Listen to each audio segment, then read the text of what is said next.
നമസ്കാരം. എല്ലാ മാന്യ സുഹൃത്തുക്കൾക്കും സിനിമ എന്ന യൂട്യൂബ് ചാനലിൻ്റെ ഏറ്റവും പുതിയ വീഡിയോയിലേക്ക് സ്വാഗതം. രജനികാന്ത് നായകനായി വരാൻ പോകുന്ന കൂലി എന്ന് പറയുന്ന ചിത്രം നാളെയാണ് തിയേറ്ററുകളിൽ റിലീസിനായി എത്തുന്നത്.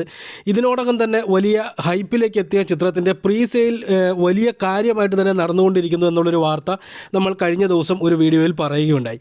ഇപ്പോൾ ഇതാ ചിത്രം മറ്റൊരു നാഴികക്കല്ല് പിന്നിട്ടിരിക്കുന്നു. അത് വേറെയൊന്നുമല്ല, തമിഴ് സിനിമകളിൽ ഏറ്റവും വേഗത്തിൽ 100 കോടി ക്ലബ്ബിലെത്തുന്ന ആദ്യത്തെ സിനിമയായിട്ട്, അല്ലെങ്കിൽ ഏറ്റവും വേഗത്തിൽ 100 കോടി ക്ലബ്ബിലെത്തുന്ന ചിത്രമായിട്ട് കൂലി ഇതിനോടകം മാറിയിരിക്കുന്നു എന്നുള്ള വാർത്തയാണ് വന്നിരിക്കുന്നത്. ചിത്രം ഇതിനോടകം തന്നെ പ്രീ സെയിലിലൂടെ 100 കോടി ആദ്യ ദിവസത്തെ കളക്ഷനായിട്ട് വന്നിരിക്കുന്നു. മാത്രവുമല്ല, വിദേശ മാർക്കറ്റുകളിൽ ഇതുവരെ ഏറ്റവും കൂടുതൽ കളക്ഷൻ കിട്ടിയ, പ്രീ സെയിലിലൂടെ ഏറ്റവും കൂടുതൽ കളക്ഷൻ കിട്ടിയ ലിയോ എന്ന് പറയുന്ന വിജയ് ചിത്രത്തെയും ചിത്രം മറികടന്നിരിക്കുന്നു എന്നുള്ളത് എടുത്ത് പറയേണ്ട ഒരു കാര്യമാണ്.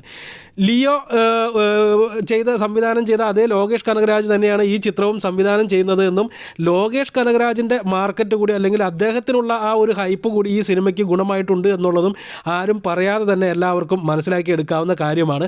അതുപോലെ തന്നെ കേരള പ്രീ സെയിൽ നോക്കുമ്പോൾ ഇപ്പോൾ ചിത്രം 6 കോടിയോട് അടുത്തിരിക്കുന്നു എന്നുള്ളതാണ് മനസ്സിലാക്കാൻ സാധിക്കുന്നത്. ഇതുവരെ ഒരു രജനികാന്ത് സിനിമ ഫസ്റ്റ് ഡേ കേരളത്തിൽ ഏറ്റവും കൂടുതൽ കളക്ഷൻ നേടിയത് ജയിലർ എന്ന് പറയുന്ന സിനിമയാണ്. ജയിലറിന് 6 കോടി രൂപയാണ് കളക്ഷൻ കിട്ടിയത്.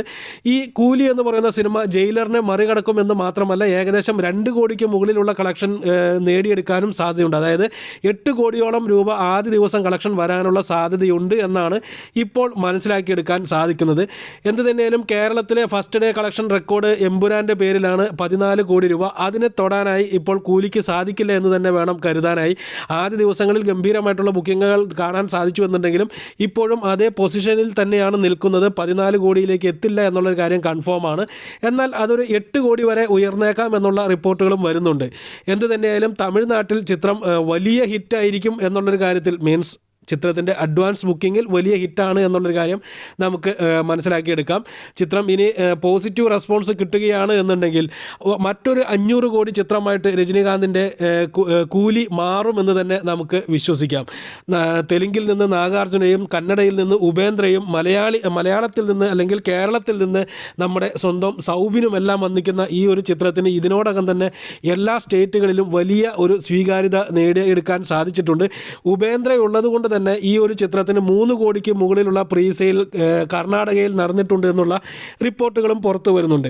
സാധാരണ രജനികാന്ത് ചിത്രങ്ങൾക്ക് അത്ര വലിയ ഒരു ഈ 3 കോടി എന്ന് പറയുന്ന റേഞ്ചിലേക്കൊന്നും ഫസ്റ്റ് ഡേ കളക്ഷൻ ഉയർന്ന് കാണാറില്ല. നല്ല സ്വീകരണം കിട്ടുമെന്നുണ്ടെങ്കിലും തമിഴ്നാട് അല്ലെങ്കിൽ തമിഴ് സിനിമ എന്നുള്ള സിനിമകളോടുള്ള ഒരു വിവേചനം അവിടെ കർണാടകയിൽ കാണാറുണ്ട്. ആ ഒരു വിവേചനം ഈ ഒരു കാര്യത്തിൽ, അല്ലെങ്കിൽ കൂലിയുടെ കാര്യത്തിൽ കാണുന്നില്ല എന്നുള്ളതും ശ്രദ്ധേയമായിട്ടുള്ള ഒരു കാര്യമാണ്. നന്ദി.